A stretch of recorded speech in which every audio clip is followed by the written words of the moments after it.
নির্বাচন কিংবা দেশ পরিচালনার কথা আসলে প্রথমে আমাদের দুটো দলের নাম মাথায় আসবে, হয়তো আওয়ামী লীগ নয়তো বিএনপি।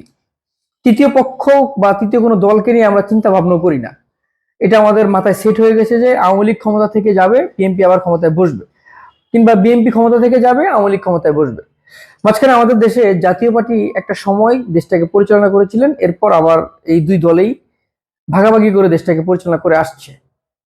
এর ভেতর কেয়ারটেকার গভর্নমেন্ট বলেন, অন্তর্বর্তীকালীন সরকার বলেন, এটা হচ্ছে একটা জাস্ট হচ্ছে সময়ের দলই বলা চলে বা সময়ের পরিচালকই বলা চলে। আমরা আওয়ামী লীগ বিএনপি ব্যতীত কেন ভাবি না? আমাদের ভাবার জায়গা কেন তৈরি হয় না? আমরা যদি বলি বর্তমান সময়ে যদি বাংলাদেশে 10 কোটি ভোটার থাকে, আমি জানি না সংখ্যা কত, তবে 10 কোটি যদি ভোটার থাকে তার মধ্যে প্রায় 2.5 কোটি হচ্ছে তরুণ ভোটার। যারা আমরা তরুণ আছি, আমাদের ভোটার, আমাদের ভোটের মাধ্যমে একটা দল নির্বাচিত হবে। বর্তমান সময়টা কিন্তু খুবই একটা সেন্সিটিভ সময়। আমরা গুরুত্বপূর্ণ একটা সময় থেকে আমরা কিন্তু একটা শিক্ষা নিয়েছি। আমাদের দেশের যে একটা স্বৈর শাসক বা স্বৈর শাসন, যেটা আমরা দেখে আসছি, আমরা ভাবতে পারি আমরা যদি মোড় নেই বা আমাদের এই যে তরুণ যারা আছে, আমরা যদি মোড় নেই, একটা যে কোনো সময় একটা নির্বাচনের পরিবেশ ভিন্ন খাতে পরিণত হওয়ার সম্ভাবনা থাকে।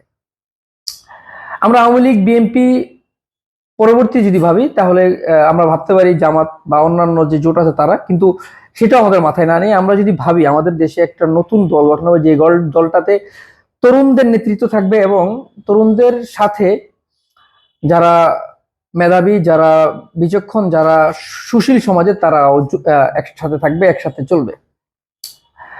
আমাদের এই দেশটাতে যদি এমন কোন সরকার আসে যে সরকারটা হচ্ছে তরুণদের মাধ্যমে আসবে বা সুশীল সমাজের মাধ্যমে, কোনো রাজনৈতিক দলের মাধ্যমে না, সেই ক্ষেত্রে কিন্তু আমাদের দেশের যে বড় রাজনৈতিক দলগুলো আছে তাদের একটা বাধা তৈরি হবে বলে আমরা মনে করি। ভেবে নিতে পারি আমরা যদি 2.5 কোটি আমাদের তরুণ ভোটার থাকে, এর মধ্যে আমাদের সবার পরিবার আছে, আমরা যদি ভেবে নেই যে আমাদের পরিবারকে আমরা বুঝিয়ে শুনিয়ে আমাদের একটা ভোট কাস্ট করব, 2.5 কোটি এই তরুণ ভোটারের 2.5 কোটি আরো 2 জন করে যদি বাড়ে, সেই ক্ষেত্রে হচ্ছে 5 কোটি। তাহলে ধরতে পারি 7.5 কোটি ভোটার প্রায় আমাদের এই তরুণ সমাজের হাতে আছে। এখন কথা আছে এখানে আবার তরুণদের মধ্যে দলে ভাগে আছে, কেউ আছে আওয়ামী লীগ গেছে, কেউ আছে বিএনপি গেছে, কেউ জামাত গেছে, কেউ চরমনায় গেছে, এক একজন এক এক টাইপের হইতে পারে। কিন্তু তরুণদের সেন্টিমেন্ট যদি বুঝতে হয়, তরুণদেরকে নিয়ে যদি দেশটাকে পরিচালনা করতে হয়, সেই ক্ষেত্রে আমাদের দেশের যে কোনো রাজনৈতিক দলকে এখন শৃঙ্খলা বজায় রেখে নির্বাচন করতে হবে বা শৃঙ্খলার মাধ্যমে দেশটাকে পরিচালনা করতে হবে। কেননা যে গণ অভ্যুত্থান হয়েছে, এর মধ্য দিয়ে মানুষের মাঝে একটা একটা জিনিস বেশ আলোড়ন সৃষ্টি হয়েছে বা একটা জিনিস তৈরি হয়েছে যে যে কোনো সময় যে কেউ মাঠে নামতে পারে বা প্রতিরোধ করার মতো একটা জায়গা তৈরি হয়েছে, সাহস সবার তৈরি হয়েছে। আমরা ভাবতে পারি আমাদের দেশে যদি রাজনৈতিক দলরা দেশ পরিচালনা সুশৃঙ্খল ভাবে না করে বা তারা যদি এইভাবেই নির্যাতন নিপীড়ন আওয়ামী লীগের মতো করে, সেই ক্ষেত্রে ওই দলকেও কিন্তু এই তরুণরা আবার নামাতে মানে একটু ভাববে না বা চিন্তা করবে না।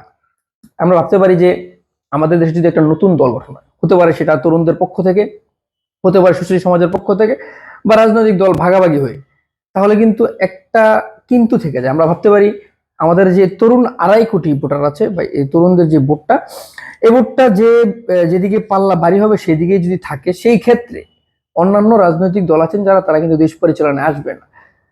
আমরা বলতে চাই আপনারা যারা রাজনৈতিক দল আছেন, আমাদের দেশে অনেকগুলো রাজনৈতিক দল আছে, আপনারা অন্তত মানুষের সাথে ভালো আচরণ, কোনো জুলুম, অত্যাচার, নিপীড়ন বা অবৈধ যে পন্থা সেগুলো অবলম্বন করবে না। কারণ মানুষ এখন সচেতন হয়ে গেছে, মানুষ এখন যে কোনো সময় মাঠে নামতে পারে।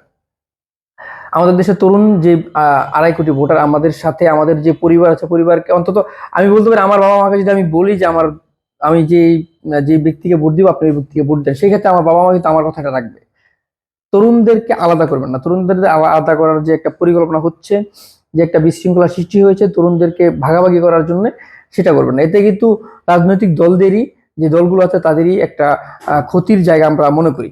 যদি এমন কিছু হয়ে যায় যে তরুণদের মাধ্যমে একটা দলকে সাপোর্ট দেওয়া হয়, যে ভেবে নেন যে আপনাদের পছন্দ করলাম না, আমরা অন্য একটা দলে আমরা ভোট দেওয়ার জন্য আমাদের একটা চেষ্টা অব্যাহত থাকবে, সেই ক্ষেত্রে কিন্তু রাষ্ট্র পরিচালনায় তাহলে নতুন কেউ আসার সম্ভাবনা এমনটাই হতে যাচ্ছে, সেটা কোনো বিষয় না। কিন্তু আমরা ধারণা করতে পারি যে আমাদের দেশে এমন কোন একটা পরিবেশ তৈরি হয় যেখানে আপনারা তরুণদেরকে আলাদা করে রেখে নিজেরা একটা ক্ষমতায় বসতে চান বা দেশটা পরিচালনায় নানা রকমের একটা রুটম্যাপ তৈরি করেন, সেই ক্ষেত্রে কিন্তু একটা বাধা আপনাদের সৃষ্টি হতে পারে বলে রাজনৈতিক দলগুলোকে আমরা মনে করে দিতে পারি।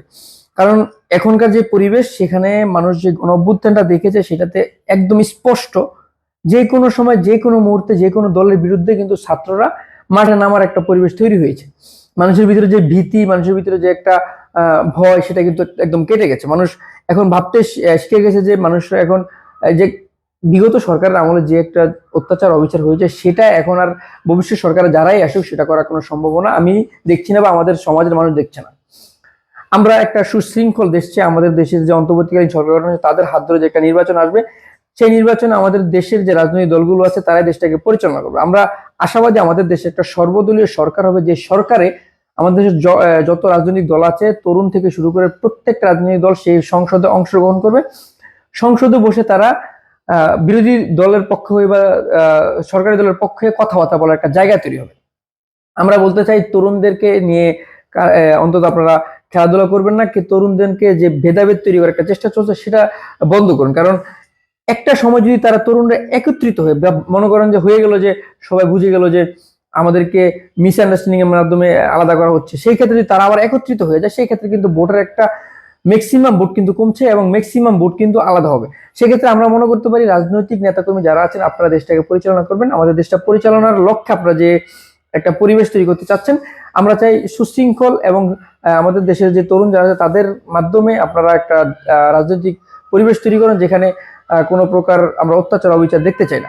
আমরা ভাবতে পারি যদি কখনো এমন কিছু হয়ে যায় যে রাজনৈতিক দলের বাহিরে গিয়ে তরুণরা একটা দল গঠন করে, সেই ক্ষেত্রে কিন্তু এই যে 2.5 কোটি ভোটার, 2.5 কোটির সাথে ধরতে পারেন আপনার আরো 5 কোটি, বা ধরতে পারেন পরিবারের অন্তত 2 জন করে তো ভোট দিবে, সেই ক্ষেত্রে রাজনৈতিক ভাগাভাগি হওয়ার পর অন্তত 1.5 কোটি থাকবে। 1.5 কোটি তরুণ যদি একত্রিত থাকে, মাঝখানে আরো 3 কোটি ভোট কিন্তু ইনভেস্ট হবে, বা আরো 3 কোটি ভোট কিন্তু যোগ হবে। আমরা বলতে পারি যে আমাদের দেশটাকে পরিচালনা যারাই আসবেন, আপনাদের আমরা মোটামুটি একটা আমাদের একটা সম্ভাবনা আছে কার আসতে পারে। আপনাদের উদ্দেশ্যেই বলতে চাই, আপনারা দেশটাকে সুন্দরভাবে সুশৃঙ্খলভাবে এবং দখলবাজি, অত্যাচার, অবিচার এগুলো আমরা দেখতে চাই না, আপনারা দেশটাকে পরিচালনা করবেন। আমরা আশাবাদী আপনারা আমাদেরকে নিয়ে দেশটাকে এমন ভাবে গড়বেন যে দেশটাতে মানুষ বসবাসযোগ্য একটা দেশ